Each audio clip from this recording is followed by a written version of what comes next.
If someone spoke to you the way you speak to yourself, would you stay? It's not a dramatic question, just an honest one, and give an honest answer to that question. Because most of us don't notice the tone we carry inside. It's constant, familiar, and often harsher than we realize.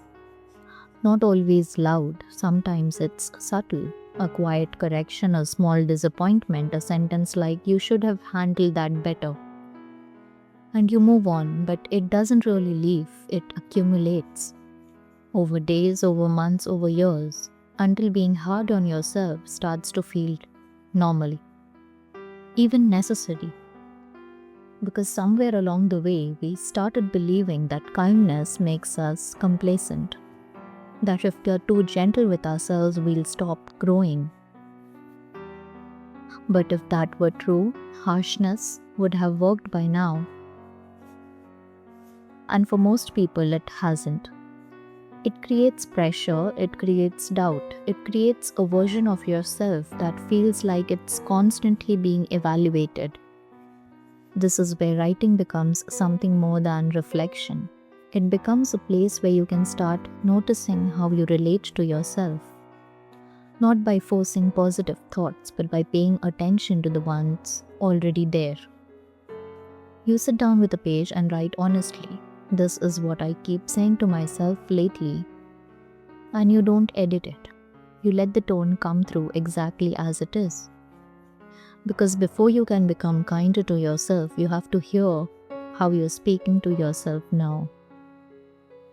There's a concept in psychology around self-compassion that was deeply explored by Kristen Neff.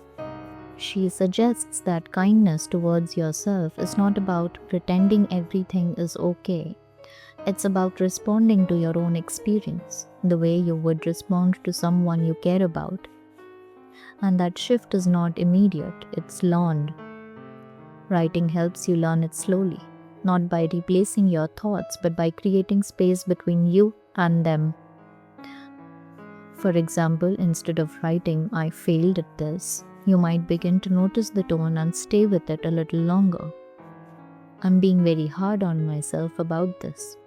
That's a small shift, but it changes your position. You're no longer inside the criticism completely, you're observing it. And once you can observe it, you have the option to respond differently. Not artificially, just slightly. "I didn't handle this well, but I'm also trying to figure things out." That's not forced positivity, it's balance. And balance is where kindness begins. There's also something important to understand here. Self-compassion is not a personality trait, it's a practice, which means it won't feel natural at first, especially if you've spent years being critical of yourself.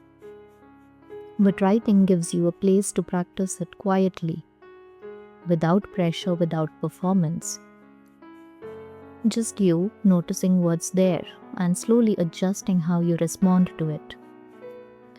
If you think about it, you don't need to become a completely different person. You just need to soften the way you meet yourself.